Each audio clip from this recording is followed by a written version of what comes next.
Box office దగ్గర కాసుల వర్షం కురిపించే మన స్టార్ హీరోలు రియల్ లైఫ్ లో ఎందరికో సహాయం చేస్తూనే ఉంటారు. అందులో కొన్ని బయటకు వస్తాయి, కొన్ని రావు, ఇంకొన్ని కాస్త ఆలస్యంగా వెలుగులోకి వస్తాయి. అలాంటి సాయమే ఇప్పుడు ఎన్టీఆర్ కు సంబంధించింది. ఒకటి కాస్త లేటుగా బయటకొచ్చింది. తూర్పుగోదావరి జిల్లాలోని జగ్గన్నపేటలో ఉన్న భద్రకాళి సమేత వీరభద్రస్వామి ఆలయ నిర్మాణానికి ఎన్టీఆర్ 12.5 లక్షల రూపాయలు విరాళంగా ఇచ్చాడు. గుడి బయట దాతల పేర్లను శిలాఫలకం రాయించగా ఎన్టీఆర్ తో పాటు భార్య ప్రణతి, కుమారులు అభయరాం, భార్గవరాం, ఎన్టీఆర్ తల్లి శాలిని పేర్లు ఉన్నాయి. అందుకు సంబంధించిన ఫోటోలు సోషల్ మీడియాలో వైరల్ అవుతున్నాయి. అయితే ఎన్టీఆర్ ఈ విరాళం ఇచ్చిన సంగతి ఆలయ నిర్మాణం పూర్తి అయ్యేంత వరకు ఎవరికీ తెలియకపోవడం విశేషం. ఆ ఊరితో ఎన్టీఆర్ ఫ్యామిలీకి మంచి సంబంధాలున్నాయని తెలుస్తోంది. తరచుగా ఎన్టీఆర్ కుటుంబ సభ్యులు అక్కడికి వెళ్తూ ఉంటారని వినికిడి.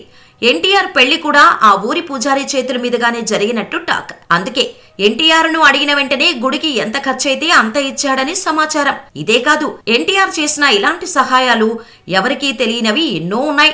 ఇక టైగర్ సినిమాల విషయానికి వస్తే ప్రస్తుతం దేవరా, వార్ 2 సినిమాలతో బిజీగా ఉన్నాడు. మే 20న ఎన్టీఆర్ బర్త్డే ఉంది. ఆ రోజు కొత్త సినిమాలో అప్డేట్స్ బయటకు రానున్నాయి. ఏదేమైనా ఎన్టీఆర్ క్రేజ్ మాత్రం వేరే లెవెల్ అనే చెప్పాలి.